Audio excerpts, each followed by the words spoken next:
Dan Larson here, and I'm at the photo booth with this week's mail.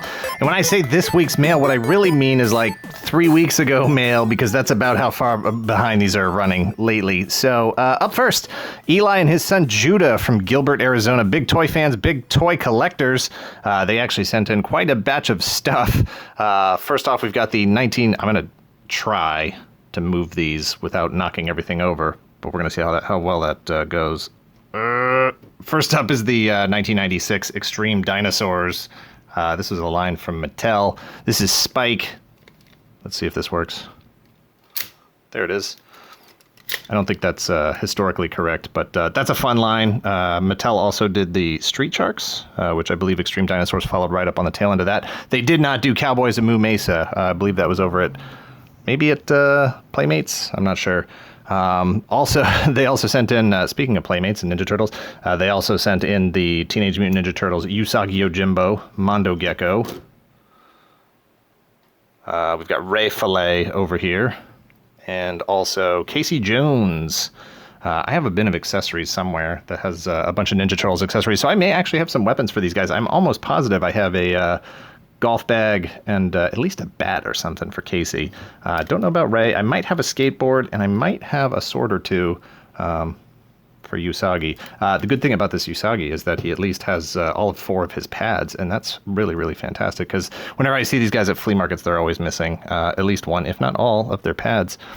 Eli and Judah also sent in the Shogun Warriors die-cast, well, partly die-cast, Guy King here. I love this one. This one's in really great shape, like barely any scratching. He's not very loose. Sometimes these legs can get really, really loose, and this gets all scratched up. Guy King's my favorite of the Super Robot era. We've also got the Mattel 1979 Flash Gordon Ming the Merciless. Crazy. I don't know how Eli and Judah could have possibly known, but this is one of the figures I didn't have. I have Lizard Man. I have the Dr. Zarkov. I think there's is there a pilot version of Ming, or there's a version, one of his troopers. I have that one. I have the Lizard Woman, and then I have the Lion Man, whose name escapes me right now. But I didn't have him, so that is really, really fantastic. Thank you very much for sending that one in. And then we've also got Mego, Bones, and Kirk. I do have a couple of these Star Trek guys. I didn't have Bones, so that's exciting. I think I had Kirk. I don't think... I might have Spock. I'm not sure who else I have. But these were right around that same era, obviously, you can tell, right around Star Wars, vintage Star Wars era. They would fit perfectly in with it. We've also got some Mego Buck Rogers figures here, which have seen better days. These figures don't do well. They don't last. They have not survived very well over the years, through the ages. Both Buck and Wilma have severely discolored here. They've got a lot of discoloration. Wilma looks like she was laying like that for a while. Buck's not quite as bad, but their thumbs are always broken. Buck at least has his thumb here. See if I can get you in focus. There we go. Buck has is missing a thumb. Wilma's got both of her thumbs. This guy, whose name I can't remember. I always like these guys because they had the samurai helmets as their like pilot helmets. And then Tiger Man, he's actually pretty good. So they all could use a new O-ring. In fact, I think...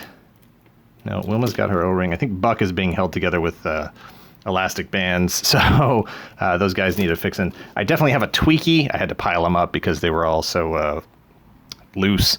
I definitely have a Tweaky in really good condition, and I can't remember what the other girl's name was from that line, but I think I might actually have a Buck in slightly better shape too, but that's very cool. Thanks for sending those in.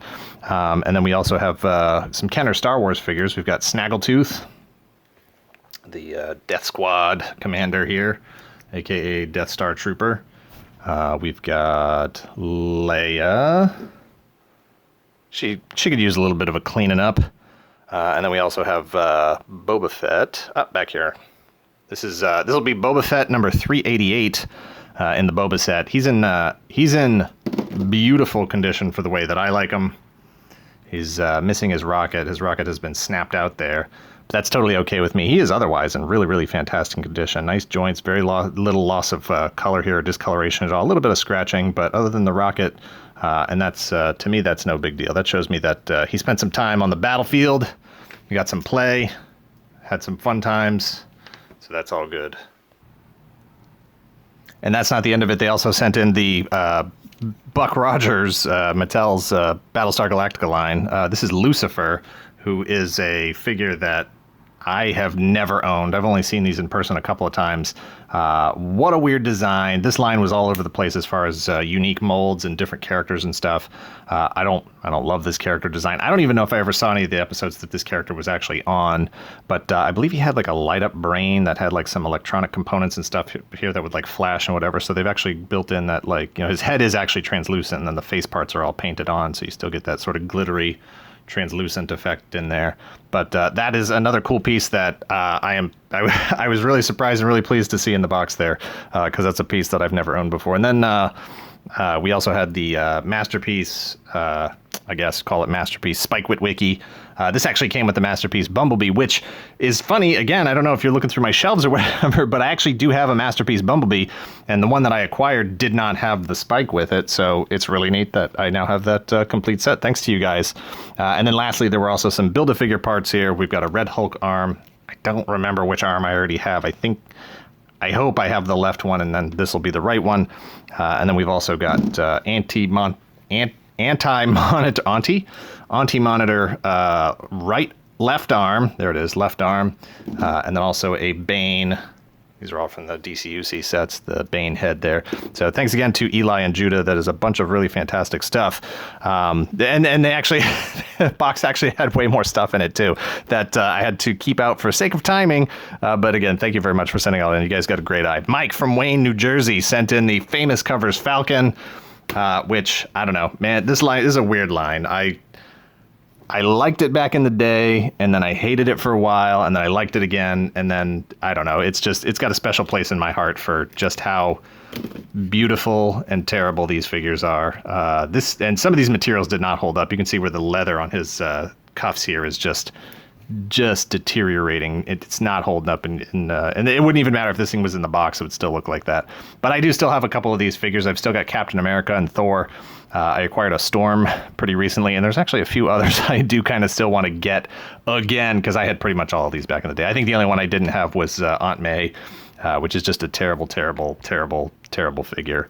Not that you could, I don't know, is there a compelling Aunt May figure that could be created? I don't know. I haven't seen one yet, but that was certainly not it. Also from Mike in Wayne, New Jersey, we have the DC Comics, DC Unlimited, Justice League Unlimited Mirror Master figure. I like this design. I don't know anything. Honestly, I don't know anything about Mirror Master. I think he's a Flash villain. I like his holsters. I like his suit design. And I don't know, he's just really generic looking, but I really like that about him. I don't know what his powers are. He doesn't look like he does anything with mirrors, to be honest. Mike also sent in the Adventure Hero Indy and the Superhero Squad Cap. Those guys would have crossed paths if they were both fighting the Nazis at the same time back in the 40s. We got Halo Mega Constructs guys here. I don't know anything about these guys as far as names or anything. I just know that this guy's in white, this guy's in yellow. They've all got their guns, and they're pretty cool little minifigures that are superposable, about the size of Starcom, which is neat. We've got a green submarine here, Transformers Sea Wave, which I don't know anything about, and I'm honestly not sure that I can transform this on the fly, having never owned this one before. I'm not even going to try. I don't think that's the finished version of it, but that is on the way. That's at least step 2 or 3. We've also got back here a Wetworks Frankenstein figure. He just lost his staff thing. This is from McFarlane Toys Wetworks line, which I'm not going to get into the whole story of that comic and the trouble they had getting that actual book out for whatever reasons. But this is a rather unconventional approach to Frankenstein. But this was, it was the 90s. These were big figures. They were detailed, and everything McFarlane related was selling great. And I had this figure back in the day, and I bought it. I bought the whole line. And somewhere along the way, I lost it or sold it or traded it or something. But there that is. Thanks for sending that one in, Mike. We've got this guy who I don't know anything about this guy other than Mrs. Toy Galaxy. Really liked him. Hang on.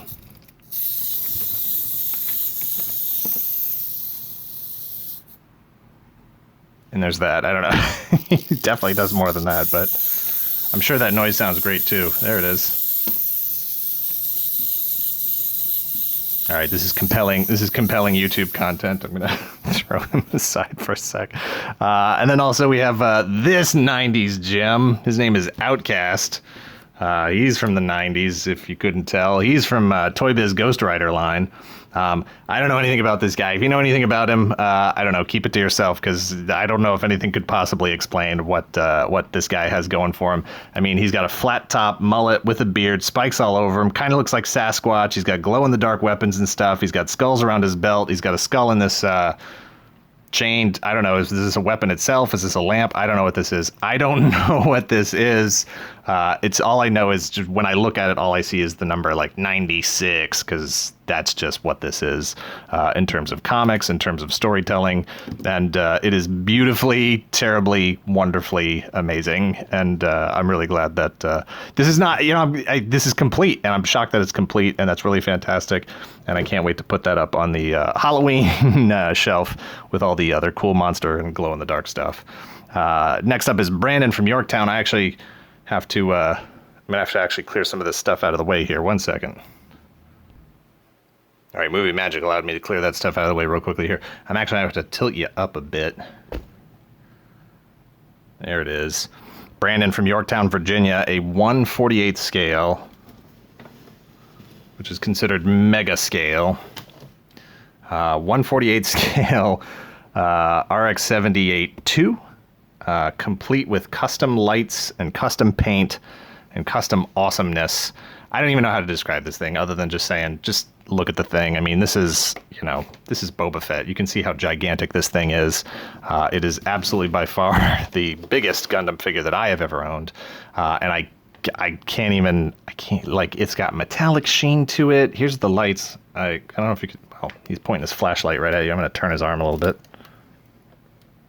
so it's not flat. So there's actually a beam saber blade that would plug into that. I don't know if you can see here. He's got his vents up here are lit. His eyes are lit. The beam saber is lit.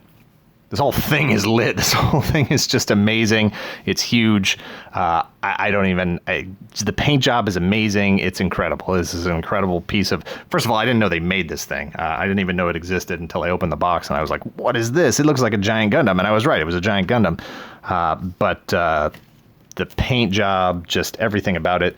It is posable, fully posable.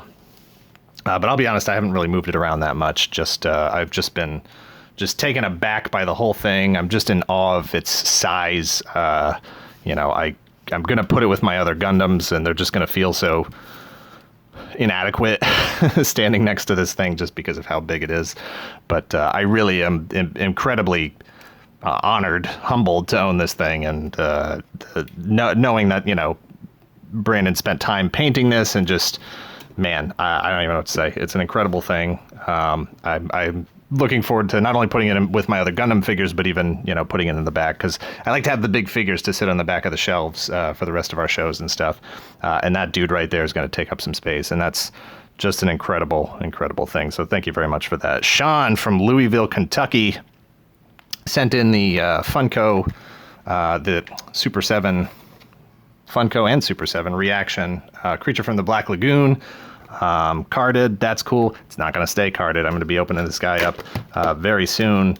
So that's cool. Creature. We've also got the Boba Fett and Bosk Hot Wheels cars here, which I did not previously own, so that's cool. I know it's always a risk when people are, sending in Boba Fett stuff, like, oh, I might already have it, but I don't really buy myself, the non-figure related Boba Fett stuff. Those kinds of things just sort of find their ways to me through gifts, kind of like this, which I am probably. I'm not sure if I'm gonna open that one. I'm not sure. I do like the packaging art on that one. That one may actually just stay there. We'll see.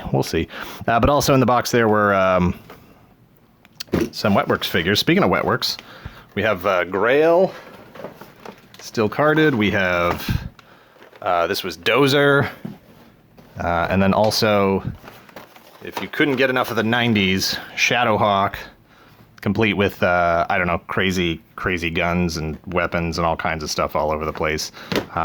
Look, if you don't know, like, Spawn, McFarlane Toys, there was just nothing bigger in the '90s. It was the biggest thing.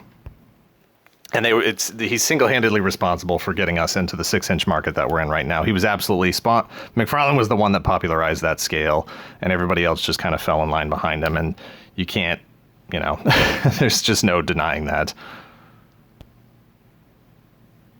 Look at this. You can still see the spot that Raphael. I still haven't fixed my booth yet. Also from Sean are the some other Build-A-Figure pieces here. We got Abomination torso, Abomination arm, Abomination leg. I think might have a complete Abomination at this point. We've got Galactus leg, Red Onslaught torso, Red Onslaught leg, Red Onslaught shield, crest, cape thing. We got another Ultron torso. Listen, I genuinely appreciate that everybody is sending in these Build-A-Figure pieces. I do not need any more Ultron torsos. These I'm definitely going to be using for trade bait at some point to hopefully acquire, the other pieces of Ultron, but I do not need any more torsos. Thank you very much. You are very generous. I very much appreciate it. I do not need any more Ultron torsos. I've got Ultimate Green Goblin arm, leg, torso, and that, I think, was it. Oh, I missed these comics back here. And I'm going to be perfectly honest with you, I don't remember if I didn't write it on my notes. I put them in the booth, and then I didn't note.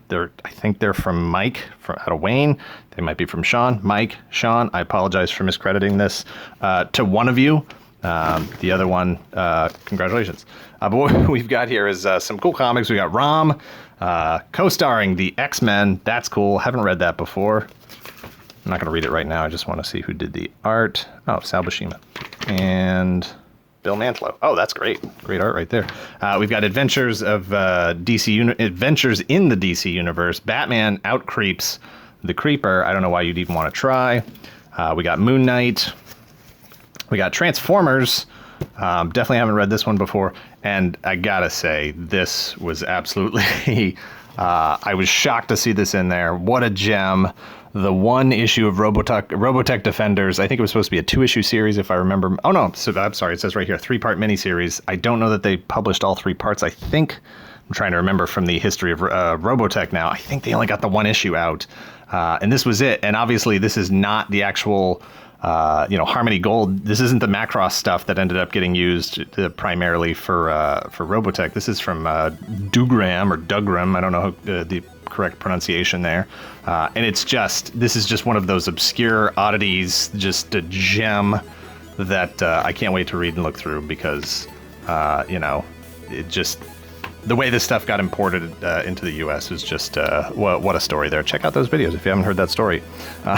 Anyway, thank you again to Eli and Judah, Mike, Brandon, and Sean. Thank you guys. Thank you for hanging out with me for a few minutes and listening to me talk about toys while you look at pictures of toys. Hit like, hit subscribe if you're not already a subscriber. Thank you to those who are.